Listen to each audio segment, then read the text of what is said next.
Muito bom dia, bem-vindo ao nosso devocional. E eu sou a pastora Dani Guimarães e nós estamos no 15º dia do devocional baseado no livro O Discípulo de Juan Carlos Ortiz. E tem sido um momento de muito aprendizado, um momento de muitas bênçãos. Eu espero que essa sexta-feira seja abençoada na sua vida, que a gente possa passar então esses minutinhos juntos para que a gente renova a nossa fé, para que a gente aprenda um pouquinho. Bom dia, senhor, tudo bem?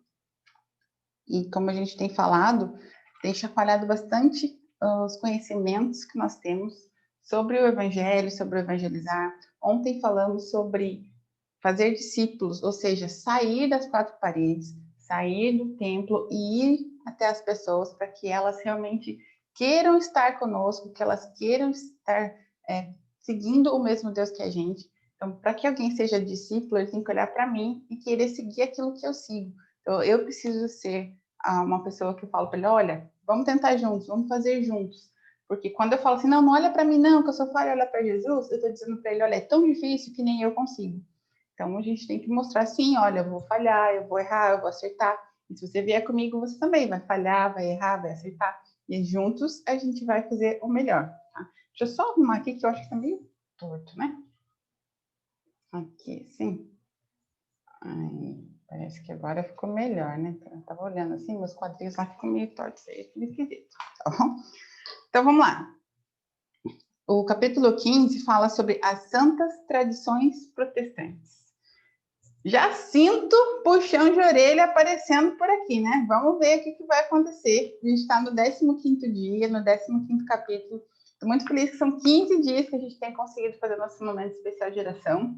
Eu sempre falo que eu leio o capítulo, então às vezes fica um pouquinho mais longo o devocional, porque eu quero que você ouça o que está escrito aqui. Não quero que você só pegue a minha interpretação. E aí depois você pode fazer a sua. Isso, para mim, é muito importante. Não quero só a minha, né? Quero que você realmente ouça o que o livro diz e aí você aplica na sua vida conforme você acha que está certo.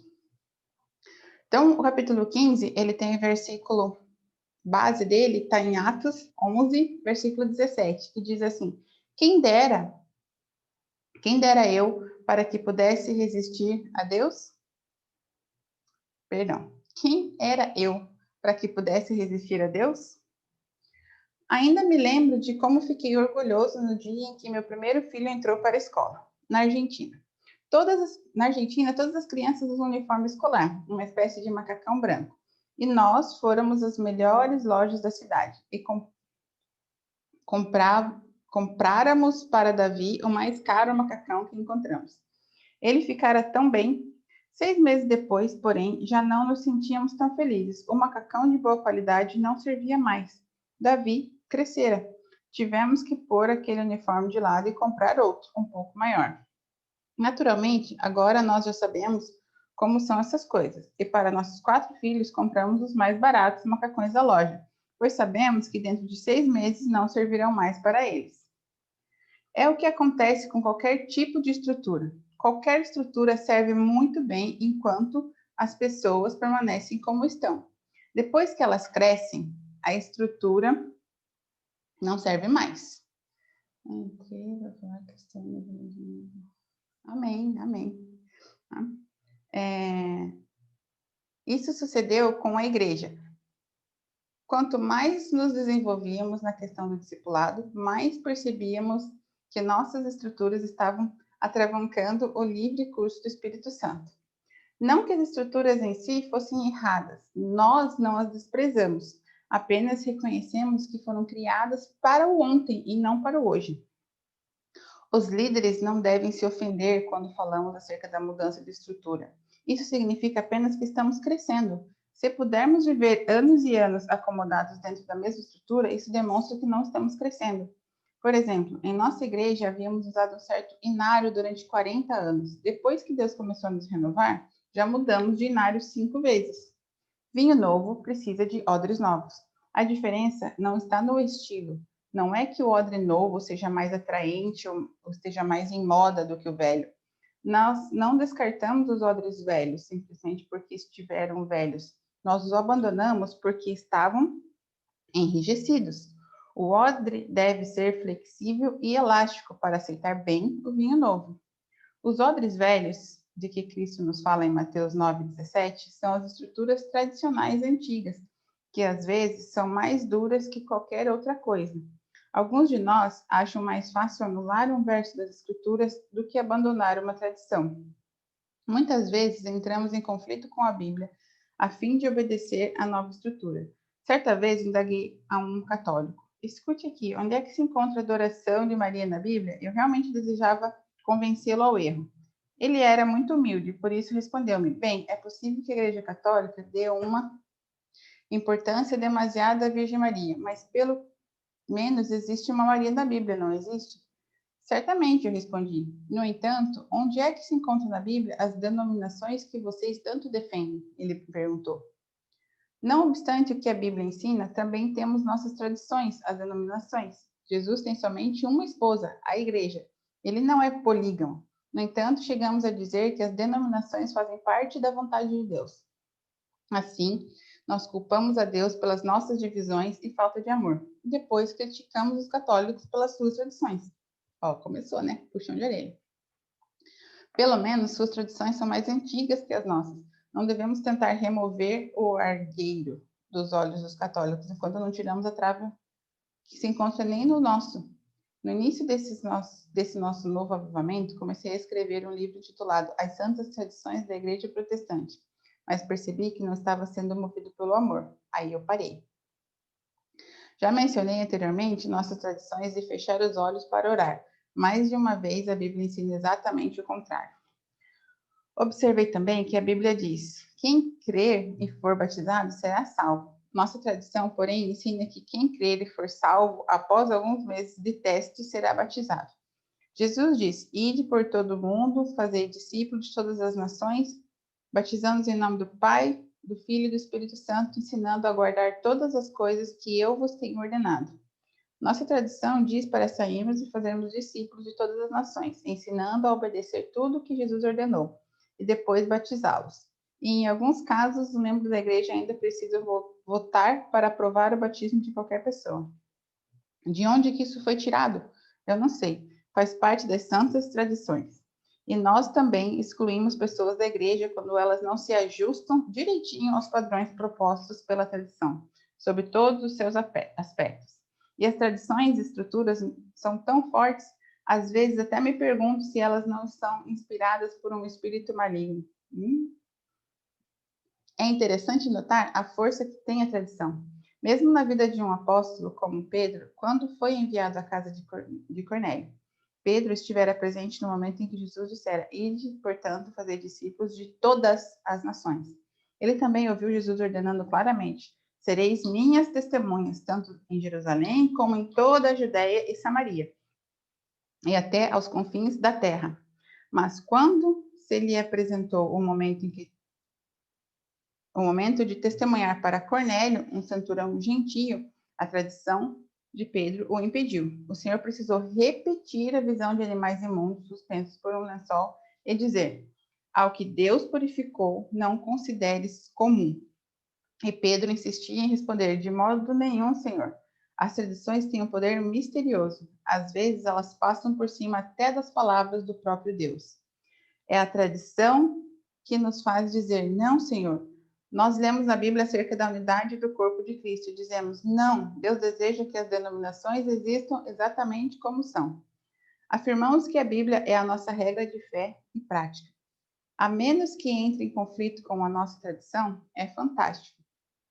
Por fim, o Senhor disse a Pedro: estão aí 2 homens que te procuram. Levanta-te, pois, desce e vai com eles, nada duvidando, porque eu os enviei.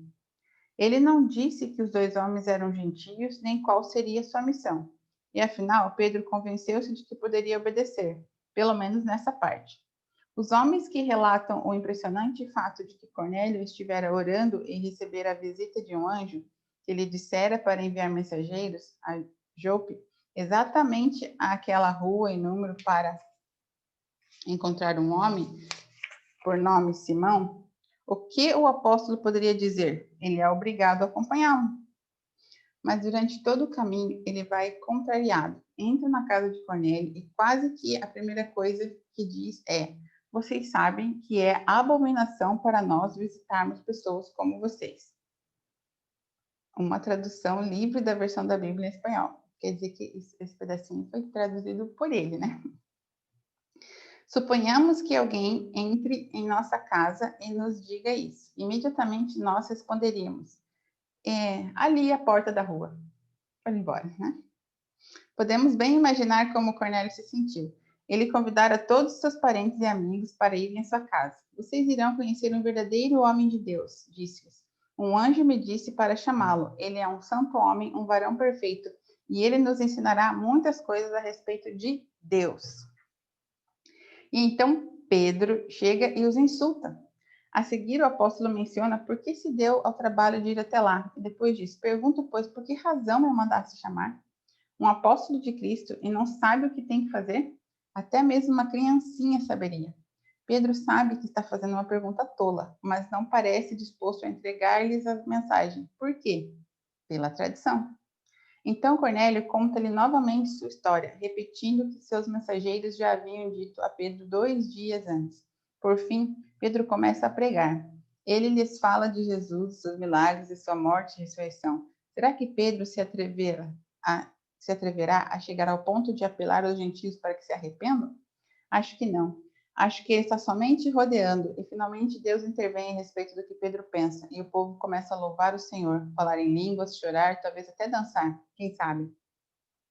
Pedro corre ao cômodo contíguo. Onde estão seus companheiros judeus e conferencia com eles? O que está havendo? Indagam um deles. O que você fez, Pedro? Não fiz nada, respondeu ele. Eu não os batizei com o Espírito Santo. Foi Deus. Eu não posso fazer nada. Bem, o que nós faremos agora? Será que devemos batizá-los nas águas? Enquanto isso, os gentios não enfrentam problema algum. Eles estão desfrutando daquele derramamento do Espírito. Mas os tradicionalistas estão a braços com uma terrível questão. A estrutura deles foi abalada e eles discutem o assunto. Afinal, Pedro diz: bem, eu acho que devemos batizá-los, pois se Deus. Pedro, o que você irá dizer à nossa cúpula em Jerusalém? Não sei, mas não encontro razão para não batizá-los. E quando eles regressam a Jerusalém, a notícia já lá chegara, antes dele. Pedro entra na casa. Olá, irmão, como vai? Diz ele para alguém: vai haver uma reunião na mesa da diretoria hoje às 6. Para quê? Quando chegar lá, você ficará sabendo. A reunião se inicia. Muito bem, Pedro, diz um deles. Ouvimos dizer que você entrou na casa de um gentio, comeu com eles. Não toque em nós, não toque em nós. Isso é verdade mesmo? E Pedro passa a relatar os fatos. E logo que comecei a falar, caiu sobre eles o Espírito Santo. Não, não, exatamente como aconteceu conosco no início? Não. E se Deus concedeu a eles o mesmo dom que deu a nós, após crermos no Senhor Jesus Cristo, quem era eu para me opor aos intentos de Deus? Ouçamos agora o que a Bíblia diz. E ouvindo eles essas coisas, apaziguaram-se e glorificaram a Deus, dizendo. Logo, está em Atos 11, do 15 ao 18. O poder da tradição é terrível. Deus fica impedido de realizar muitas das coisas que deseja por causa das amarras que nos tolhem. E nós ficamos escandalizados todas as vezes que Ele quer modificar-nos um pouco. Nossa mente é como essas pequenas mesinhas de cabeceiras, que comportam somente uma lâmpada e alguns livros. Não poderíamos colocar um refrigerador sobre elas, pois se quebrariam. É isso que acontece quando nossa mente tradicional recebe algum ensino daquilo a que nós estamos acostumados. Ficamos quebradinhos em pedaços. Lembro-me da primeira vez que fui a uma igreja da Assembleia de Deus e vi as pessoas batendo palmas. Pensei, como essas pessoas são carnais. Eu lhes disse o que pensava. Minha mentalidade simplesmente não tolerava aquilo. Mas depois eles mencionaram para mim todos os versos salmos que falam em bater palmas perante o Senhor. A mesma coisa aconteceu na primeira vez que vi as pessoas começarem a dançar para o Senhor. Ah, como eu me escandalizei! Minha tradição não permitia aquilo. E novamente Deus me fez saber que ele purificara tal coisa, e eu não podia declará-la imunda. Vejamos o fato da mulher que chegou diante de Jesus e quebrou o vaso com o perfume sobre ele. Os discípulos ficaram contrariados e perguntaram: para que esse desperdício? Mas Jesus respondeu: ela praticou uma boa ação para comigo. Que coisa maravilhosa! A mente dele não ficou nem um pouco transtornada. Devemos pedir a Deus para fortalecer nossas mesinhas, para que elas possam aguentar qualquer peso que ele queira colocar sobre nós. Ele quer realizar coisas maiores em nossos dias, mas ele as retém por temer que sejamos esmigalhados. O que precisamos fazer para conhecer e realizar toda a vontade de Deus? Duas coisas, diz Romanos 12. Primeiro, precisamos apresentar nosso corpo como sacrifício vivo e santo. Um sacrifício vivo e santo é melhor do que um sacrifício morto, pois o sacrifício vivo tem um futuro. Deus pode fazer com ele o que quiser. Em segundo lugar, temos que ser transformados pela renovação da nossa mente. Temos que estar preparados para mudanças. Estar no centro da vontade de Deus significa estar continuamente pronto para sofrer mudanças. Às vezes dizemos: Senhor, mostra-me a tua vontade, mas se ele mostra, nós não faremos nada. Somos como um trem de ferro que diga: por favor, dirija-me por esses trilhos. Para quê? Os trilhos já estão aí. Os trilhos são as nossas tradições. Nós oramos assim: Senhor, ajuda-nos a fazer a tua vontade. Mas os trilhos que seguimos já estão prontos, pregados no chão. Somos como as crianças num parque de diversão, guiando um carrinho. Elas giram no volante para um lado e para o outro, mas o despeito disso, o carro segue sempre na mesma direção. É assim que somos na igreja e nos concílios denominacionais. Fazemos vários tipos de preposições, muita movimentação, mas tudo continua na mesma. Eita, né? Eu gosto dessa parte. Eu gosto dessa parte que mexe um pouquinho sobre tradição, sobre a gente pede algo novo, mas a gente quer colocar esse algo novo dentro daquilo que a gente já conhece. Se aparece algo novo, novo de verdade, a gente acha que é fogo estranho, ou a gente acha que não pode, que não deve, que não é de Deus, como se tudo que fosse de Deus eu já soubesse, né? Isso é uma coisa que eu tenho comigo há bastante tempo, porque eu tenho estudado muitas coisas. Eu tenho estudado muitas coisas sobre neurociência, sobre desenvolvimento humano, sobre programação neurolinguística. E quanto mais eu estudo, mais eu vejo a Bíblia em tudo. Só que muitas pessoas acabam dizendo: não, estuda só a Bíblia. Como se estudar qualquer outro tipo de coisa fosse pecado. A gente tem que estudar somente o que está ali. Nós estamos fazendo devocional baseado num livro, não é exatamente só na Bíblia. E por que a gente deve sair um pouquinho dessa caixinha? A gente tem pedido algo novo, nós estamos vivendo gerações novas, novos costumes, nós precisamos saber lidar com essa geração, nós precisamos aprender a linguagem deles para falar para eles sobre o amor de Deus. Não é para ir e batizar de todas as nações não pensam igual, as nações têm tradições diferentes. Já imaginou eu ser enviada para pregar, por exemplo, na China? E não entender nada da tradição, como que eu vou conseguir me aproximar? Como que eu vou conseguir ter uma intimidade, uma amizade, a ponto de eles deixarem eu entrar na casa deles, falar do amor de Deus? Eu não vou conseguir. Se eu não souber da tradição, às vezes eu posso fazer algo que seja abominável aos olhos dele, ou seja, eu não só não vou conseguir ser amiga o suficiente para eles abrirem a porta para mim, como às vezes eu posso ser expulsa de lá. E isso eu tenho comigo há muito tempo. A gente precisa sair da caixinha de achar que Deus é do tamanho da tua cabeça. Ele é muito maior do que isso.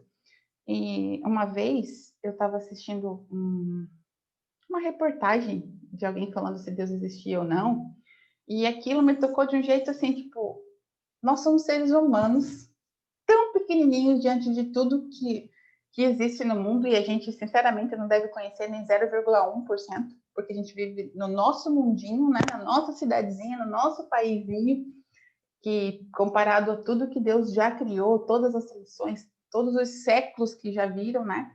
Se você pensar em Roma, a Roma de hoje não é a mesma Roma dessa época. Então, o mesmo lugar físico, a mesma língua, né? Eles continuam falando a mesma língua, já não é mais igual. O mundo hoje, as crianças de hoje não brincam das mesmas coisas que as crianças do passado. E se a gente quer vinho novo, a gente tem que ser odre novo. E por que você quer vinho novo? Você já parou para perguntar por que você tem pedido um vinho novo? O que você vai fazer com esse vinho novo? Você vai entregar para pessoas que gostam do vinho velho? Ou você vai entregar para pessoas que gostam do vinho novo? Mas para você receber vinho novo, você tem que abrir a tua mente e pensar: Deus não é do tamanho que eu conheço, ele é muito maior. E quando alguém fala assim, isso não provém de Deus, como que você sabe? Você vai viver no máximo aí, se Deus for muito bom com você, 100 anos, 120, né, que é o que a Bíblia diz.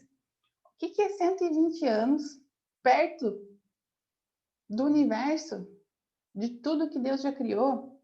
Olha quantos anos tudo isso já tem, quanta coisa você nunca viu, quanta coisa você nem sabe, você vai morrer sem saber que existe.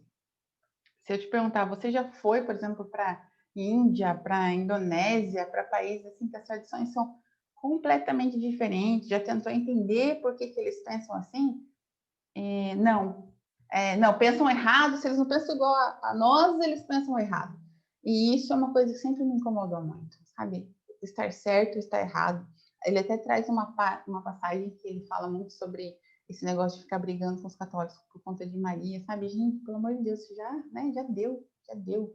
Eu acho que respeitar, tentar entender o que está acontecendo, tentar entender porque... E, acima de tudo, respeitar. Porque é muito feio isso, sabe? Ficar brigando e impondo a minha fé. Jesus nunca falou que ele iria impor a fé dele. Até fizeram tudo o que quiseram com ele, porque ele falou: quem quiser acreditar, vai acreditar. Não vai ser pela força, vai ser pelo amor. Então, que a gente possa realmente renovar os nossos odres, né? Nós somos os odres, nós somos a vasilha que vai receber o vinho novo, mas a gente está mudando? A gente está se renovando? A gente está estudando coisas novas que essa geração está estudando? Tem pessoas estudando física quântica, estudando mecânica quântica, estudando energia, tal. Como é que você vai conversar com essas pessoas? Você sabe um pouco, pelo menos, você tem estudado. Se você não entende do que essa geração está falando, como que você vai falar com elas? Sabe? Você tem que se atualizar. Você quer vinho novo, não quer? Seja um odre novo. Se atualize, estude, entenda como essa geração está pensando. Porque você foi chamado nessa geração. Então, você pega a palavra de Deus, pede discernimento para ele, para que você consiga ser realmente um odre novo, que consiga passar a palavra de Deus usando a linguagem que esse povo vai entender. Para mim, isso é muito falar em línguas. Falar na língua que você vai entender. Falar na língua de quem está me ouvindo, ela entenda, ela seja fortificada, ela entenda a palavra de Deus e a palavra de Deus crie raiz dentro dela.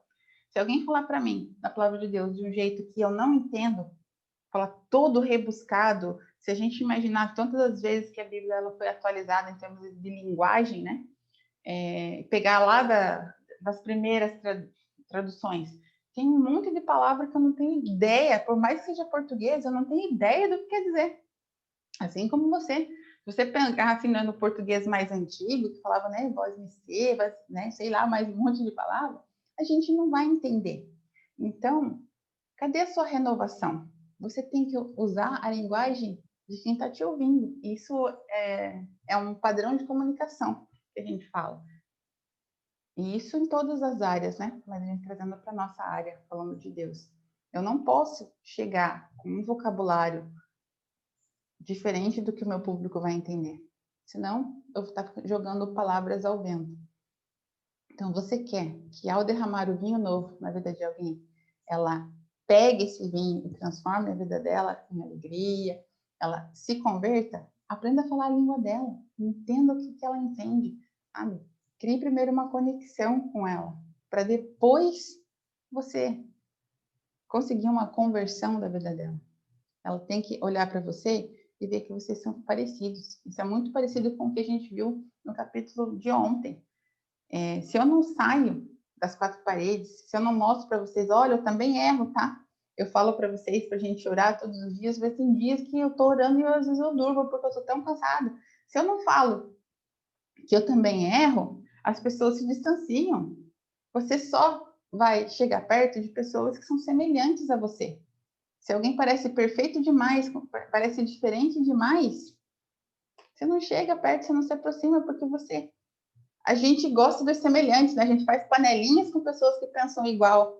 A gente, né, na célula, todo mundo meio que pensa igual, né? Quem trabalha em igreja com célula. no trabalho, você tem afinidade com pessoas mais parecidas. Na escola, você também não é amigo de todos os 30 da sala, você é mais amigo dos 10 ali, né? Quando 10, mais 5. E como que você cria essa intimidade a ponto da pessoa abrir a casa para você, vocês tomarem um café junto, ela falar das aflições para você e aí você poder falar do evangelho para ela, falando a língua dela. Para isso você tem que ser semelhante, para isso você tem que entender, você tem que estudar, você tem que ser um odre novo e deixar as tradições, porque às vezes elas estão te atrapalhando. Então peça a renovação do espírito, para que você possa fazer as mudanças conforme o espírito te guiar. Mas quando ele te guiar, faça o que ele te falou. Assim como a gente viu, né? Deus veio aqui e falou, Pedro, para de pensar igual antigamente. Eu estou querendo te mostrar que não é imundo que eu santifiquei. E ele ficava, Senhor, será? Eu sei que você tem essa luta interna, porque você fica pensando, será que é de Deus? Será que é da minha cabeça? Pense, se vai ser bênção na vida do outro. Se você coloca a sua presença diante de Deus todos os dias, como que não vai ser de Deus? Eu sei a voz que eu escuto. Eu sei o Deus que eu sirvo. Então, tudo que ele mandar eu fazer é porque primeiro nasceu no coração dele. Eu sou só um instrumento. Quem é o instrumento para dizer se a música está certa ou está errada? Então, que a gente possa realmente deixar tradições que estão nos afastando das pessoas, que elas olham para a gente e falam assim, nossa, não, isso não é para mim. Isso é para você. A salvação é para mim, é para você. Uma vida abundante nessa terra é para mim, é para você. Jesus morreu por mim e por você. Então, não tem nada que nos diferencie. E o amor de Deus é tudo que nos aproxima. Então, o que o Espírito Santo soprar no seu ouvido, faça. O que o Espírito Santo falar para você fazer, faça. Eu tenho vivido momentos que às vezes eu já briguei muito com o Espírito Santo. Essa palavra foi muito para mim. Porque eu tenho vontade de fazer coisas que eu nunca vi pessoas fazendo. De falar de assuntos que eu nunca vi pessoas falando. Mas eu ficava assim, ai meu Deus, será? Eu tenho visto que essa geração está falando essa nova linguagem. Então, eu preciso chegar até elas. Eu preciso falar a linguagem delas. Então, que você também seja assim. Peça a Deus o discernimento para que você atinja a geração e as pessoas que estão ao seu redor. Elas precisam de Jesus e você é o instrumento que está próximo. Amém? Vamos orar juntos? Paizinho querido, mais uma vez eu te agradeço, Senhor, pela essa renovação. Renovação de fé, renovação de palavra, renovação de espírito. Nós pedimos tanto um renovo, pedimos forças novas, energia nova, pedimos palavras novas, mas será que nós estamos nos renovando também, sendo odres novos, sendo pessoas prontas para receber o novo? Ou quando o novo vier, as tradições que já estão na nossa cabecinha vão falar assim, não, isso não é de Deus. Se você quer algo novo, é algo que você nunca viu. Se é algo que nunca viu, como que você vai dizer? Como que você vai usar a régua que você tinha antiga para medir? É novo, você não conhece, é novo até para você. Porque Deus ele é tão incrível que assim como você pediu um renovo para você, esse renovo vai ser para os seus, para as pessoas mais próximas, porque ele quer te usar. Ele não vai encher um odre só para você, é para que você se alimente e distribua ao redor. Vinho só é legal se a gente toma em comunhão com outras pessoas. Então, que você, tudo aquilo que você receber de Jesus, do Espírito Santo, a partir de hoje, você se coloque na presença dele e use a palavra que ele te der conforme o direcionamento dele, porque ele quer falar com essa nova geração. Ele quer falar com essa geração que está mais acostumada com o eletrônico, com coisas que nós, na tradição antiga, a gente não sabia como lidar. Então, nós precisamos aprender para poder atingir o coração da geração que Deus nos enviou. Pai, renova nossa mente agora. Quebra toda a trava de tradição, tudo aquilo que a gente acha que é certo e que é errado. Nós nada sabemos diante do teu poder, diante da tua presença. Nós somos tão pequenos e queremos colocar o Senhor, que é tão grande, dentro da nossa caixinha. Não permita que isso aconteça. Nos dá ousadia para falar aquilo que o Senhor manda. Nos dá discernimento para entender exatamente a sua mensagem e passar conforme a sua vontade. Para que quando a gente abre a boca, não seja o nosso vinho, mas sim o seu. Mas o nosso odre novo. Sem julgamento, sem pegar e cortar pela metade as palavras que o Senhor tem mandado, por medo que as pessoas não entendam, não queiram ouvir, porque é novo. Queremos novo, mas queremos fazer do jeito velho. Quebra isso em nós agora, Senhor, em nome de Jesus. Mostra que para receber o novo, a gente tem que estar novo, tem que pensar novo, tem que esvaziar, jogar fora o velho, para que o novo tenha espaço. E como somos uma única família, vamos orar agora o Pai Nosso, para que a gente se una realmente e que um dê força para o outro. Quando um tiver fraqueza, o outro tenha ousadia, para que a gente possa, como família em Cristo, fazer diferença na vida das pessoas. Pai nosso que estás no céu, santificado seja o vosso nome, venha a nós o vosso reino, seja feita a vossa vontade, assim na terra como no céu. O pão nosso de cada dia nos dai hoje, perdoa nossas ofensas, assim como nós perdoamos a quem nos tem ofendido. E não nos deixe cair em tentação, mas livrai-nos do mal. Porque teu é o reino, o poder e a glória, para sempre. Em nome de Jesus. Amém? Então, a partir de hoje, toda vez que você pedir um renovo, um vinho novo, preste atenção se você está disposto a jogar as tradições fora, o vinho velho fora. Ser um odre novo. E usar esse vinho novo. Jesus mandou falar, fala. O Espírito falou, faça. Você não quer ser enviado? Você não quer ser usado? Então, se permita ser usado. Amém? Obrigada por mais uma vez estarem aqui comigo. Amanhã vamos falar do capítulo 16 e eu te espero aqui porque tem sido um momento de renovo. E se foi bênção na sua vida, compartilhe. Compartilhe para ser boca de Deus na vida de outras pessoas também. Se inscreva para sempre ser avisado daquilo que Deus tocar no meu coração e vir compartilhar com você. Não deixe isso morrer. Não deixe ficar só entre você. Vinho é bom quando a gente toma em conjunto, quando a gente toma entre amigos. Então, se Deus te der vinho novo, não guarde só para você. Espalhe. Amém? Fica com Deus e até amanhã.